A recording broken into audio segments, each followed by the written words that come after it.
الشيطان الرجيم بسم الله الرحمن الرحيم قل إن كنتم تحبون الله فاتبعوني يحببكم الله ويغفر لكم ذنوبكم والله غفور رحيم قل أطيعوا الله والرسول فإن تولوا فإن الله لا يحب الكافرين۔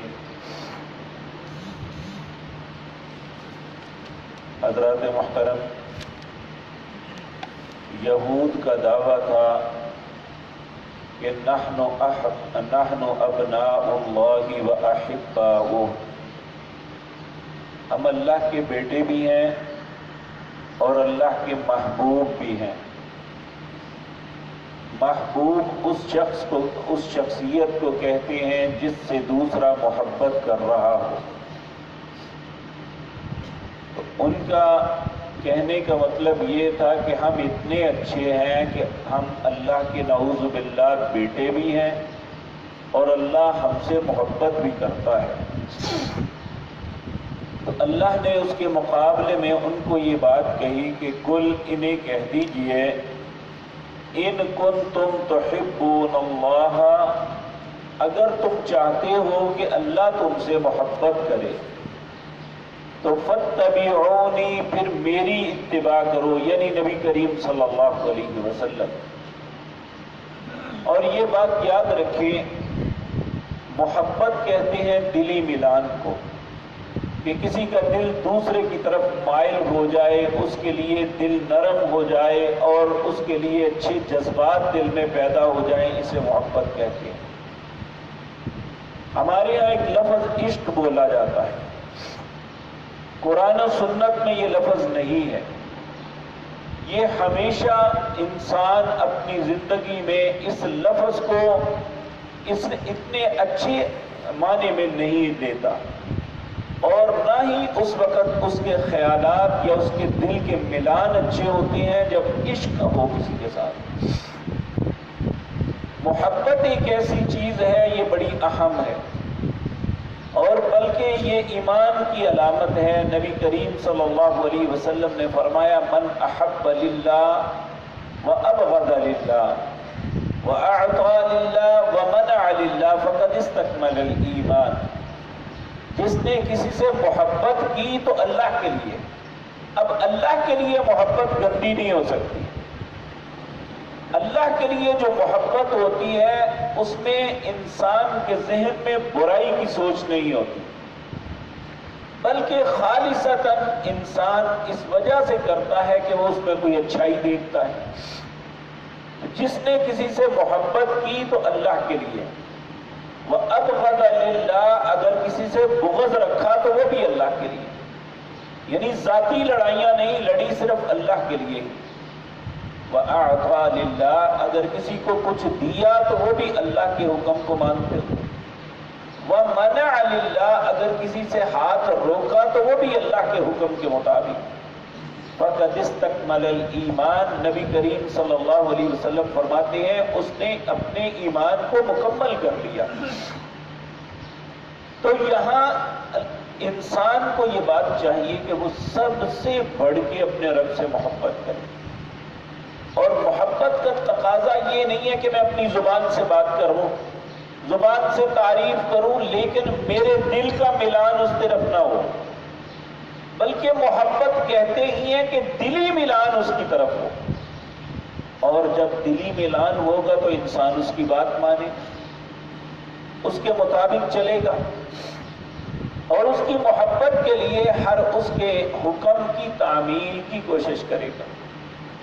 آپ دیکھیں نا کہ دنیا میں انسان کو انسان سے محبت ہو جائے، یعنی ماں ہے، ماں سے محبت ہوتی ہے تو ماں کی ہر بات کو مانتا ہے۔ اگر ماں کے سامنے بدتمیزی کرتا ہے تو اس کا مطلب وہ ماں سے محبت نہیں کرتا، بکواس کرتا ہے کہ میں ماں سے محبت کرتا ہوں۔ اگر وہ اپنے باپ کے سامنے بدتمیزی کرتا ہے تو وہ ہرگز محبت کرنے والا نہیں ہے۔ اسی طرح اپنے بہن بھائیوں کے ساتھ محبت تو کہتے ہیں دلی میلان کو، کہ انسان کا دل اس کی طرف ہو جائے اور اس کی ہر بات کو مانے۔ اور اس کائنات میں سب سے بڑھ کے اللہ رب العزت حق رکھتے ہیں کہ ان سے محبت کی جائے۔ تو اگر ہم یہ چاہتے ہیں کہ اللہ ہم سے محبت رکھ کرے تو پھر اس کے لیے اللہ نے ایک شرط لگائی ہے، چاہے وہ پہلی امتیں ہیں یا ہم ہیں، قل ان کنتم تحبون اللہ، اگر تم چاہتے ہو کہ اللہ تم سے محبت کرے تو فاتبعونی، پھر نبی کریم کی اتباع کرو۔ اس طرح آج مسلمانوں میں بہت سے لوگ اللہ کے رسول کی اطاعت کو عیب سمجھتے ہیں اور کسی امام کی تقلید کو اچھا سمجھتے ہیں، حالانکہ اللہ نے قرآن میں کہیں ایسا حکم نہیں دیا، جہاں بھی حکم دیا ہے اللہ کے رسول کی اطاعت کا حکم دیا ہے۔ اور کچھ ایسے بد نصیب بھی ہیں، وہ یہ کہتے ہیں کہ اللہ کی بات تو مانیں گے، رسول اللہ کی بات نہیں مانیں گے۔ یہ رد ہے ان کا اس آیت میں کہ اگر تم چاہتے ہو کہ اللہ تم سے محبت کرے اور تم اللہ سے محبت کے دعوے کی وجہ سے یہ کہتے ہو کہ اللہ کی بات صرف ماننی، یاد رکھیں اللہ کی بات بھی ماننی ہے، اور جو نبی کریم کہتے ہیں وہ بھی اللہ ہی کی بات ہے۔ اس لیے اللہ کہتے ہیں اگر تم چاہتے ہو کہ تمہارا رب تم سے محبت کرے تو فاتبعونی، میری اتباع کرو، جو آپ کہتے ہیں وہ لے لو۔ دوسرے مقام سورۃ حشر میں فرمایا وما آتاکم الرسول فخذوہ وما نہاکم عنہ فانتہوا، جو اللہ کے نبی دیتے ہیں وہ لے لو، جس سے روکتے ہیں رک جاؤ۔ اور ایک گروہ نیا بھی پیدا ہو گیا جس نے کہا اللہ کی بات تو مانیں گے، رسول اللہ کی بات نہیں مانیں گے، ان کا بھی رد ہے۔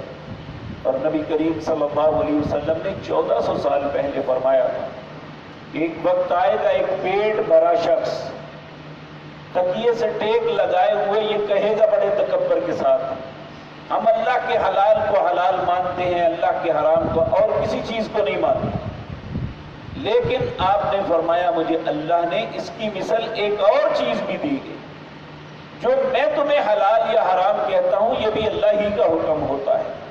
وما ينطق عن الهوى ان هو الا وحی یوحی۔ اور جن لوگوں نے عبداللہ چکڑالوی کو دیکھا ہوا ہے وہ کہتا ہے بالکل نبی کریم کے اس بشین گوئی کی مصداق تھا یہ بتا۔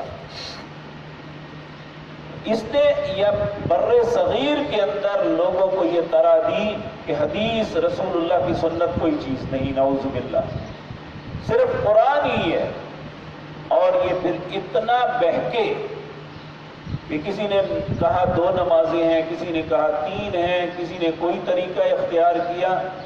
یاد رکھیں قرآن کو، اللہ کے احکامات کو اگر سمجھنا ہے تو رسول اللہ کی اطاعت ضروری ہے، رسول اللہ صلی اللہ علیہ وسلم کے حکم کو ماننا یہ ضروری ہے۔ اور اللہ نے اپنی محبت مشروط کر دی اس بات سے کہ فاتبعونی، تم نبی کریم کی اتباع کرو۔ تو پھر کیا ہوگا؟ اللہ 2 انعام دیں گے۔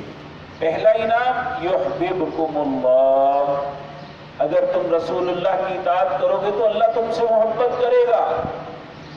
وَيَغْفِرْ لَكُمْ ذُنُوبَكُمْ، دوسرا انعام دے گے، یہ دے گی کہ اللہ تمہارے گناہوں کو معاف کر دے۔